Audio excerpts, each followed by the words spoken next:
شریعت کا قاعدہ ہے کہ سارا مال آپ اللہ کے رستے میں نہیں دے سکتے، قانون شریعت ہے۔ حضرت ابی بن کعب نے کہا یا رسول اللہ سارا دینا، فرمایا نام بھائی چوتھا حصہ دے، 3 حصے بچوں کو دے۔ حضرت ابو لبابہ نے کہا تھا میں اس پر دلائل دے سکتا ہوں، احادیث موجود ہیں، حضور سارا مال دینا، فرمایا نام بھائی چوتھا حصہ دے، 3 حصے بچوں کو دے۔ حضرت سعد بن ابی وقاص نے کہا تھا یا رسول اللہ صلی اللہ علیہ وسلم میری ایک ہی بیٹی ہے، سارا اللہ کے رستے میں دیتا ہوں، فرمایا نہ 3 حصے بیٹی کو، چوتھا حصہ دے، تیرے بچے لوگوں کے ہاتھ دیکھے میں گوارا نہیں کرتا۔ ان سے کہا کہ چوتھا حصہ دو تب قبول کروں گا۔ ابو بکر صدیق سے فرمایا تو سارے لے آ، تیرا سارا ہی قبول ہے، تو سارے لے آ تیرا۔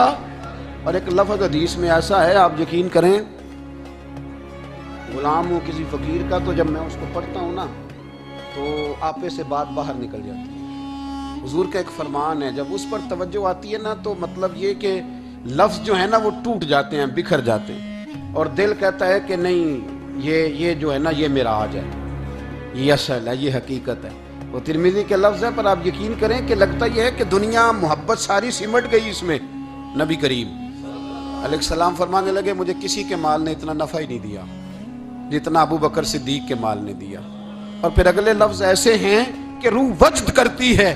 میرے کریم محبوب فرمانے لگے جس کا بھی مال آیا میں نے بیگانہ سمجھ کے خرچ کیا ہے، اور جب ابو بکر کا آیا ہے تو میں نے اپنا سمجھ کے خرچ کیا ہے، میں نے اپنا سمجھ کے، مجھے پتا ہے یہ شکوہ نہیں کرے گا، یہ شکایت، یعنی اس کو سارا بھی تروڑ مروڑ لوں گا تو اس کے لفظوں پر کبھی حرف۔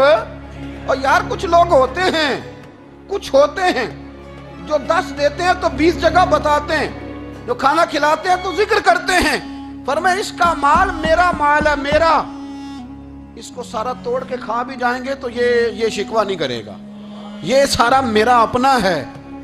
حضرت ابو بکر صدیق فوراً بول پڑے، عرض کی حضور جب میں آپ کا ہوں تو مال بھی تو آپ کا ہی ہے نا۔